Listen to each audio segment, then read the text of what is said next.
नमस्कार, news nation digital के हमारे इस खास एपिसोड खबरें दुनिया की में आपका स्वागत है। मैं हूं सुमित कुमार दुबे। दुनिया के सबसे बड़े देश रूस के राष्ट्रपति पद के चुनाव के नतीजे आ गए हैं और कयासों के मुताबिक ही, उम्मीद के मुताबिक ही व्लादिमीर पुतिन 5वीं बार रूस के राष्ट्रपति चुने गए हैं। रूस पिछले 2 साल से यूक्रेन युद्ध में उलझा हुआ है, उसके हजारों सैनिक मारे गए हैं और इकोनॉमी भी डगमगाई हुई है।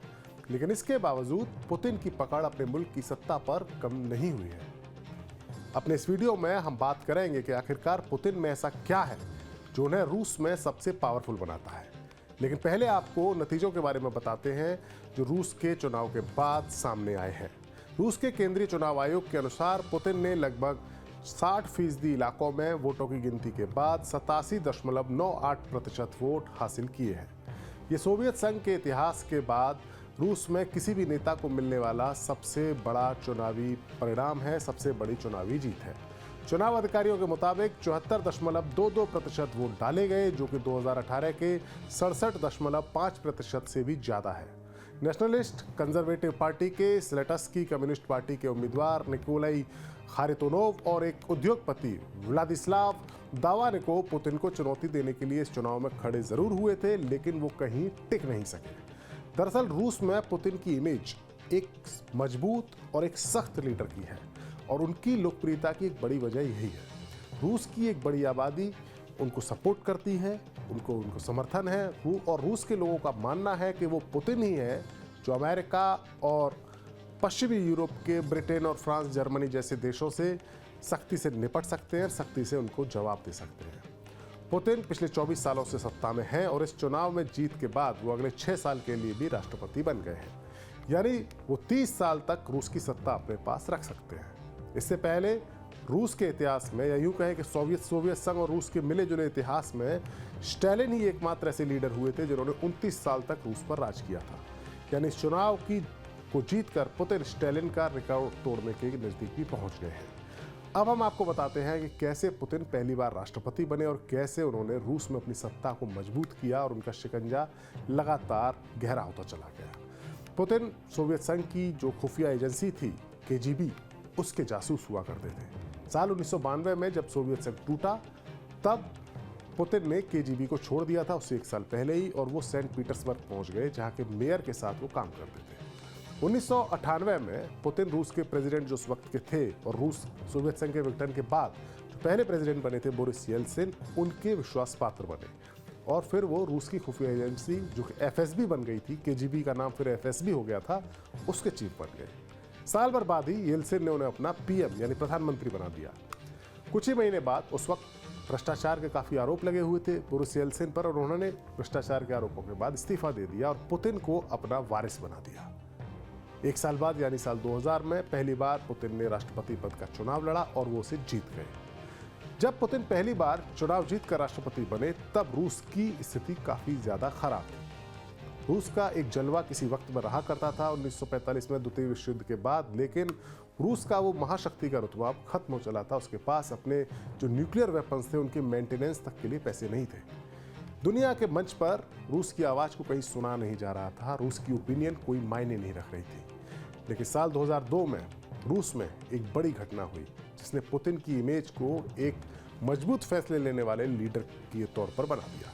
हुआ ये कि मॉस्को के एक थिएटर में कुछ आतंकवादियों ने 800 लोगों को हॉस्टेज बना लिया, बंधक बना लिया। इन आतंकवादियों ने कई सारी मांगें की, लेकिन पुतिन ने सख्ती से निपटते हुए आतंकवादियों के साथ कोई डील नहीं की और उन पर कमांडो कार्रवाई करा दी। इस ऑपरेशन में सभी आतंकवादी मारे गए, लेकिन 129 हॉस्टेजेस भी इसमें खत्म हो गए, मारे गए।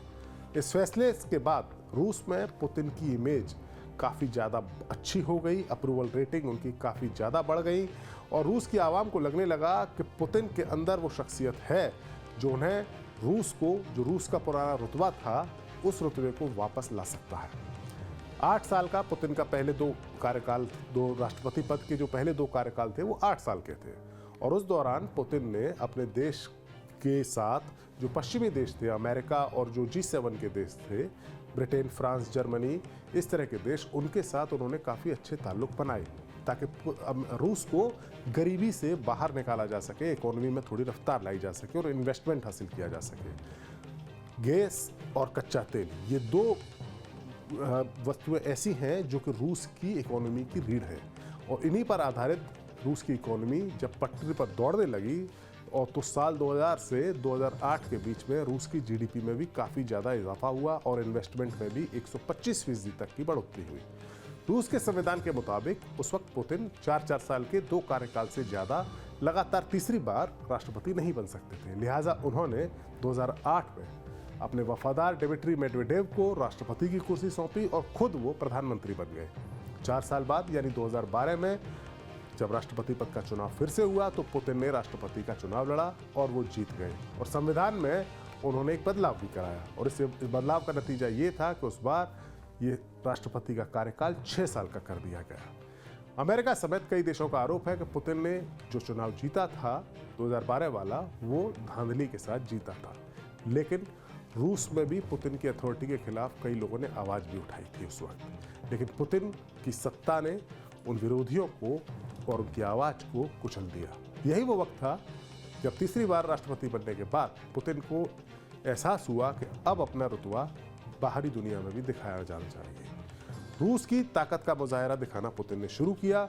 यूक्रेन में पुतिन के सहयोगी विक्टर यानुकोविच जब चुनाव हार गए तो साल 2014 में रूस ने फौज भेजकर क्रीमिया प्रायद्वीप पर कब्जा कर लिया, जो कि यूक्रेन का एक हिस्सा था। 1 साल बाद यानी 2015 में पुतिन ने जो सिविल वार से गृह युद्ध से सीरिया जो जूझ रहा था उसके तानाशाह बशर अल असद की मदद करने के लिए अपनी फौज को भेज दिया। 1992 में सोवियत संघ के विघटन के बाद ये पहला मौका था जब रूस की फौज विदेश में किसी एक्शन में भाग लेने के लिए गई। इंटरनेशनल मसले पर रूस का ये फौजी दखल अपने आप में एक बड़ी घटना थी। ये घटना इस बात का सबूत है कि पुतिन को ये एहसास हो चला था कि अब वक्त आ चुका है कि रूस से बाहर निकलकर अपने रुतबे को हासिल किया जाए, क्योंकि रूस के भीतर उनको चुनौती देने वाला कोई नहीं है। लिहाजा इंटरनेशनल मंच पर उन्होंने अपना रुतबा दिखाना शुरू कर दिया। हालांकि रूस में अलेक्सी नावल्नी जैसे एक नेता थे जो कि लोकतांत्रिक तरीके से पुतिन की सरकार के भ्रष्टाचार को उजागर कर रहे थे, उसके खिलाफ आवाज़ उठा रहे थे, लेकिन रूस की जनता के एक हिस्से का समर्थन भी उनको मिल रहा था। साल 2020 में उन्हें जहर बुझाए उन पर हमला किया गया, जिसके बाद वो बीमार होने लगे। इस हमले का आरोप पुतिन पर लगा। इस हमले के चलते नावल्नी लंबे वक्त तक अस्पताल में भी रहे और साल 2021 में वो वापस रूस लौटे तो उन्हें गिरफ्तार कर लिया गया। कुछ ही वक्त पहले नावल्नी की जेल में मौत हो गई है। उनके परिवार वाले इसका आरोप भी पुतिन पर ही लगा रहे हैं। बहरहाल रूस में पुतिन की पॉपुलैरिटी लगातार बढ़ती हुई नजर आई है। पुतिन अब तक रूस के जब राष्ट्रपति चुने गए हैं 5 राष्ट्रपति चुनाव उन्होंने हिस्सा लिया है और हर बार उनकी जीत का प्रतिशत या उनको मिलने वाले वोटों का परसेंटेज पिछली बार की तुलना में ज़्यादा बढ़ा है। साल 2000 में जब वो पहली बार राष्ट्रपति पद का चुनाव जीते थे तब उन्हें 54% वोट मिले थे। 2004 में उन्हें 72% वोट मिले। 2012 में जब वो राष्ट्रपति पद का चुनाव उन्होंने लड़ा तो 65% वोट मिले और 2018 के राष्ट्रपति पद के चुनाव में उन्हें 77% वोट हासिल हुए थे। और अब पुतिन को लगभग 88% वोट हासिल हुए हैं। यानी रूस में पुतिन की पॉपुलैरिटी लगातार बढ़ती जा रही है। हमारा ये वीडियो आपको कैसा लगा कमेंट बॉक्स में जाकर अपनी राय हमें ज़रूर दें। नमस्कार।